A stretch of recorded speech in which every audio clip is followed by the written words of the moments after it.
Howdy, folks. I'm Brian, I'm Amber. and here's some Reddit. Our first story is titled, Am I a Jerk for Lashing Out at My Husband for Suggesting that I Stop Buying Formula instead of canceling his streaming services to save money? I mean, the title, I think, probably says it all, right, folks? I mean, where's the nuance in all of this? I want to feed our child instead of having entertainment, but my husband wants entertainment instead of feeding our child. You decide. I'm a 32-year-old female, I'm the breadwinner, and I have a toddler and a 9-month-old baby. Their needs are never ending, and everything I buy is expensive. My husband is 37 and is unemployed but uses part of my salary for his subscription/paid streaming services, which cost about $80+ a month for Hulu Premium, Netflix, HBO, Amazon, ESPN, and more. I keep finding myself coming up short with money. I kept neglecting buying hygiene products and having only one pair of shoes that look decent. I can't remember the last time I bought anything nice for myself and keep feeling guilty just for thinking of going shopping for stuff that isn't necessary. Oh, that is necessary. Well, that's even different. I sat down with him for a discussion and told him that his subscriptions are taking money and I can't keep paying for them while I have other responsibilities. I asked him to choose one channel and he threw a fit, calling me ridiculous to think that streaming services are the reason I'm always short on money, and blamed it on the expensive and unnecessary makeup that he calls fake up that I kept wasting money on. I got angry and said that he needed to respect that makeup is part of my personality and I won't quit buying it and wearing it. He said that I was trying to financially control him since I got offended when he pointed out that I waste money on makeup and explained that he cannot and will not be bought with money no matter how desperate he is. I said okay, and then let me cancel all the streaming services and keep one till he can pay for them once he finds a job, but he refused and said that since he has a stay-at-home parent, then those streaming services are a right and not a privilege, and that I should keep paying for them without complaining since he's staying with all of our sons all day, and it's taxing just like my job. The final straw was when he suggested that I stop buying formula and go back to breastfeeding since that is unnecessary and expensive. I was floored and said that I was seething. I lashed out at him, asking him if he literally thought canceling formula is better than his precious subscriptions. Also, I work and I have no time to breastfeed.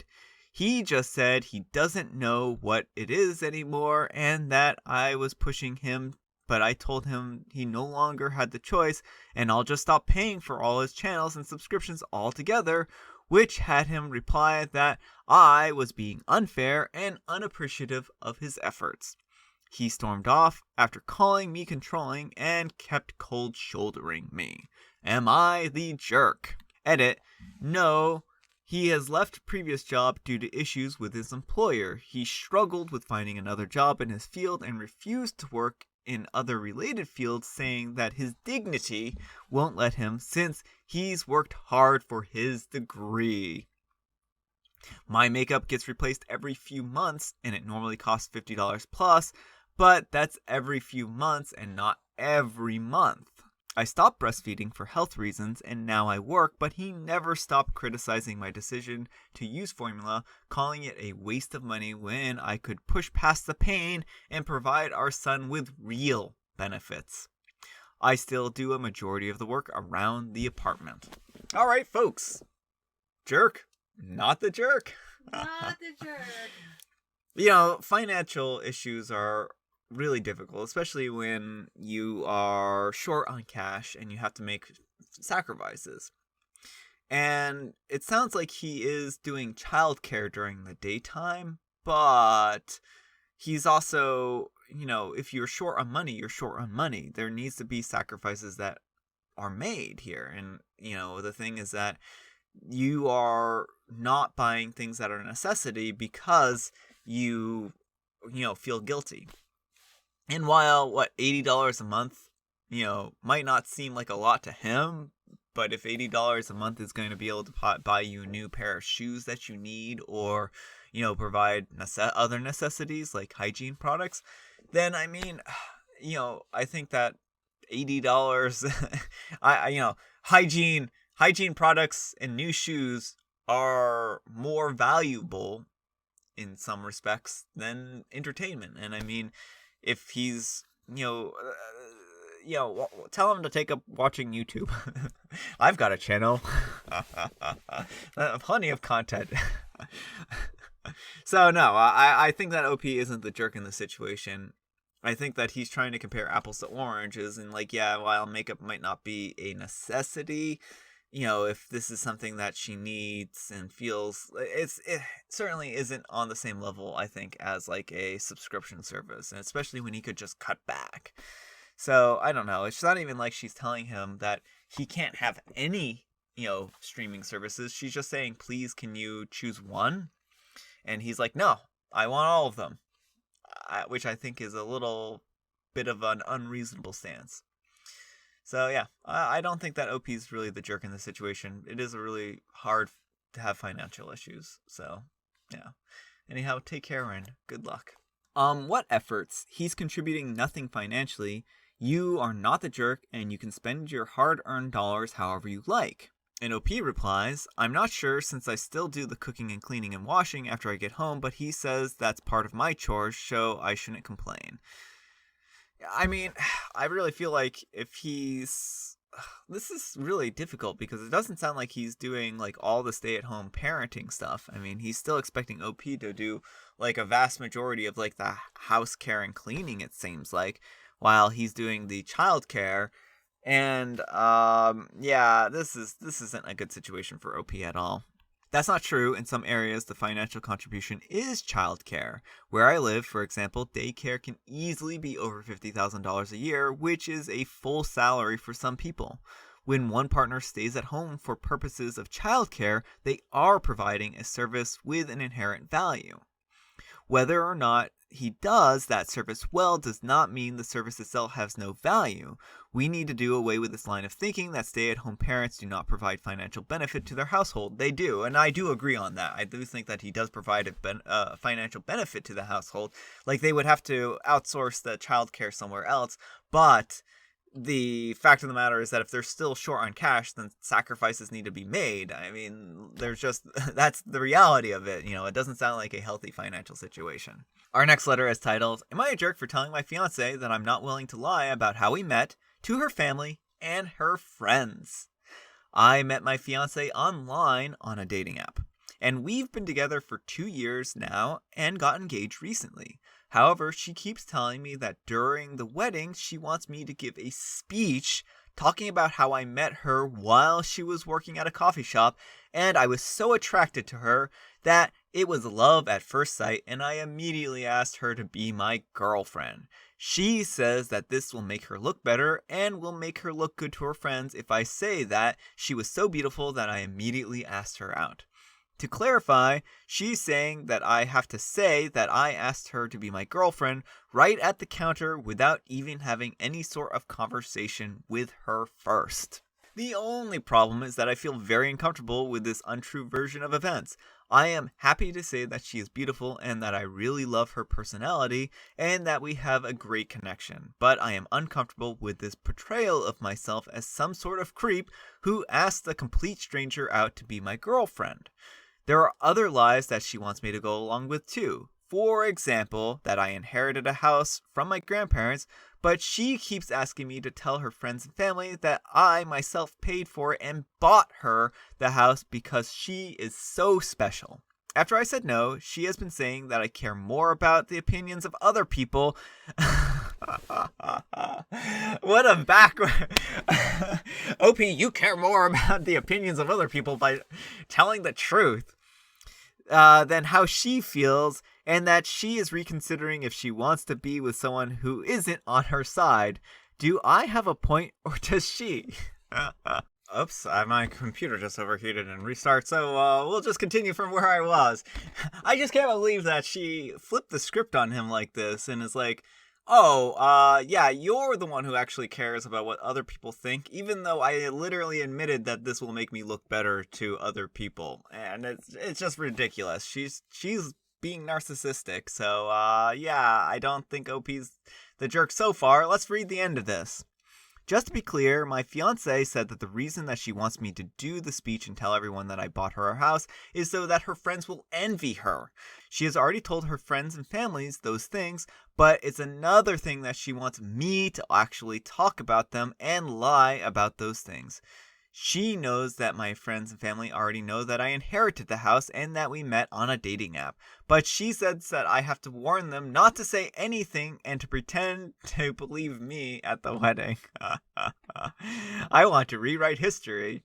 She gave me an ultimatum that we won't get married if I don't agree and hasn't talked to me for days. It looks like I'm not the jerk based on the responses. How can I get her to see the light? OP, you're not going to get her to see the light. She, as a revisionist history, she cares about what other people think. You have just dodged the bullet. I mean, I know that you love this woman and that you feel like you connect with her on a, deeper level, but what makes you think that this isn't just based on how she is? It seems like her entire persona is based on lies, and that might be how she is in the relationship. She may very well be a pathological liar, and she might just view you as another trophy type thing to boost her image. And this is going to go on forever. There's always going to be another lie that she needs you to tell in order to make her look better. And it's not going to stop here. This isn't going to be the last time you ever hear from her. And it's just going to continue to, accumulate and pile on. So unless you want to live a life where you're constantly chasing your tail with lies and trying to cover up your real past, she's just going to continue to alter the truth. So OP, I would be careful here. So yeah, anyhow, take care and good luck. She cares what other people thinks. That's why you need to change the narrative. She's ashamed of the dating app and doesn't like that you didn't buy your own house. Not the jerk, obviously. Or worse, she wants to establish that the house is also hers to take it when she leaves. OP, I'm answering to the top comment to say that your fiancé shows a bunch of red flags. She is the one caring too much about other people's opinions. She is shallow and she only cares about what other people think. Something that will affect your marriage negatively in the future. She will have no problem to lie to you or do anything that could harm you as long as she gets what she wants. Do not get married, OP. You will regret it. You will regret it, and you will look back on this post and see all the comments and wonder why you didn't listen to us. Don't get married, OP. Dump her. You should be with someone who is true to themselves and doesn't let other people's opinions about them affect them. Someone who won't let you make a fool of yourself by lying to make herself look better. Someone who isn't as selfish as your fiancé is being right now. Not the jerk. Alright, our next letter is titled, Will I be a jerk if I didn't let my brother's girlfriend have her baby at my house? I am posting this anonymously for privacy reasons. My brother has made a really weird request of me. He asked me if him and his girlfriend could use our house to give birth at. I didn't even know what he was getting at first, but he explained to me that their apartment doesn't have a bathtub and is too small for an inflatable pool, and it would attract too much attention if the birth was there, and the neighbors would likely call the authorities. I have a house instead of an apartment, and I have a bathtub and more room than them. My brother thinks that I should be honored about this. I thought it was so weird. I thought that they would go to the hospital like normal, but they haven't used a doctor at all, so I have no idea how it works and if the hospital would ask who their doctor is. My brother said I don't have to be there if I feel uncomfortable. I don't have a problem with him or his girlfriend, but I feel strange at the thought of leaving the two of them alone with my house. I'm a guy and I don't have kids, so I admit I have no experience in this area, but I'm also worried that something could go wrong because neither my brother or his girlfriend are doctors or have medical training. My brother and his girlfriend have been saying how upset they'll be if I say no, that the mother being comfortable is what the most important thing is, and that I shouldn't deny her that, and I'll look like a jerk if I turn down their request because they don't have a backup house. I just don't get why they can't go to the hospital even though I have not said it. My mom also hinted one time to me that it would make a nice thing to do.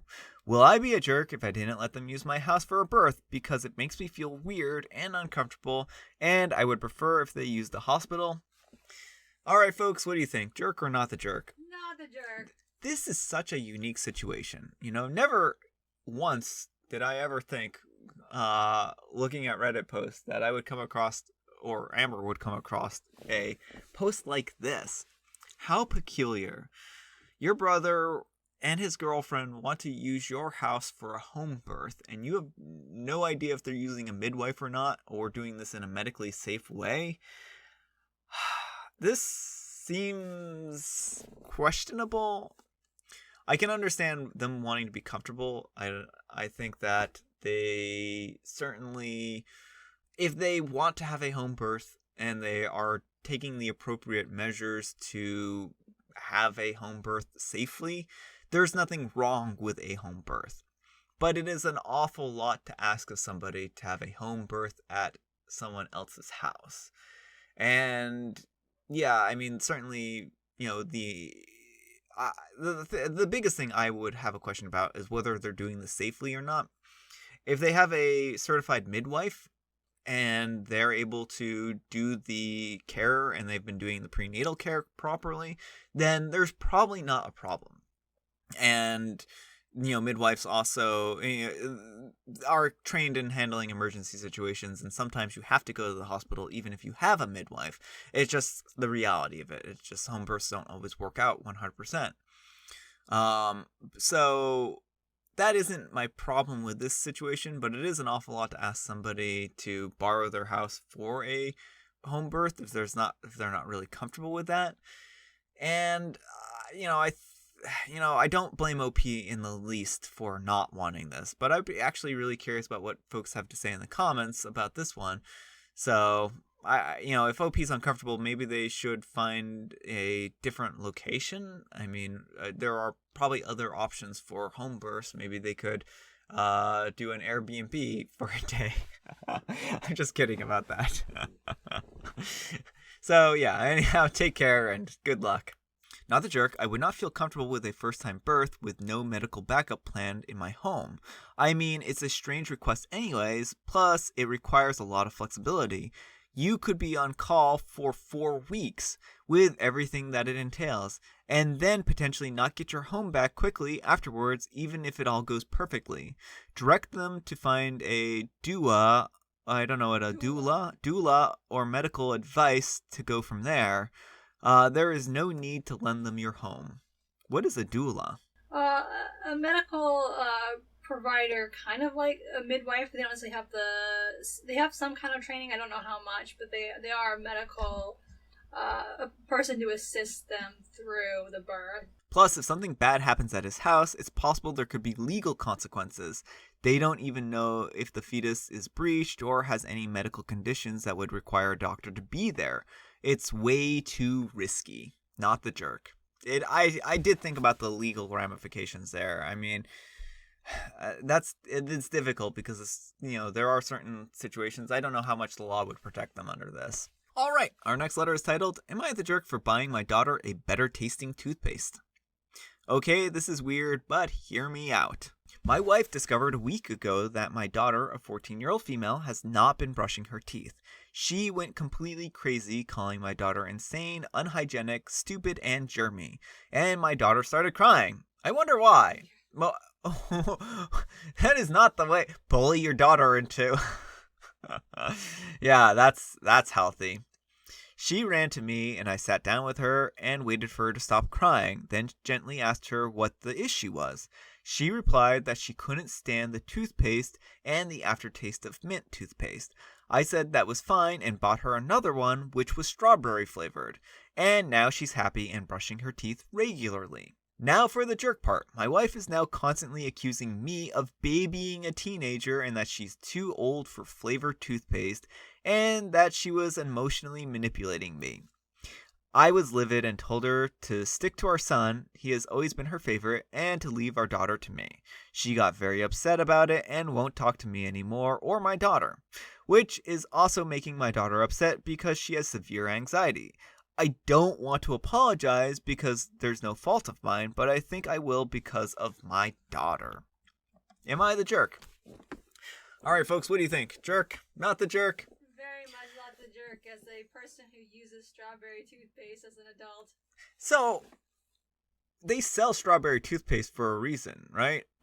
I mean, it's just another flavor. Mint is one flavor of toothpaste. It just happens to be the most common and one that people like, and that's why it sells. I mean, but that doesn't mean that if you dislike mint that you should suffer through brushing your teeth with non-mint with mint flavored toothpaste. It doesn't make any sense. Like, this isn't coddling somebody. Like, accommodating a reasonable request is not coddling. It's accommodating a reasonable request. You know, just because your daughter doesn't like mint toothpaste. She said that she didn't like mint toothpaste and she wasn't brushing her teeth because of it. Would your wife rather her not brush her teeth at all or brush her teeth? It's a matter of not brushing your teeth versus brushing your teeth. Brush your teeth. You know, buy her the different flavored toothpaste because at least that's going to be motivation for her to brush her teeth. It's better than the alternate. Or the alternative. So yeah, that's my opinion here. So yeah, OP, I don't think you're a jerk in this situation. But yeah, anyhow, take care and good luck. Strawberry toothpaste is objectively better. Too old for flavored toothpaste? I'm sorry, is mint also not a flavor?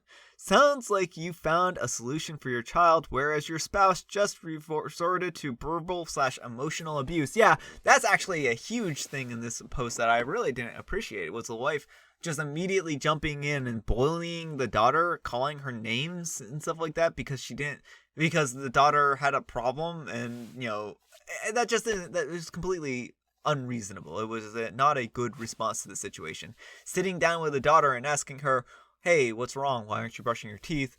is a far better approach than being like, "You're gross and germy. You brush your teeth." This, strawberry versus mint, does not define toothpaste. As long as she is cleaning her teeth, that's all that matters for healthy teeth. Alright folks, that's all the time we have for today. I hope you enjoyed today's video. If you did, consider giving me a like.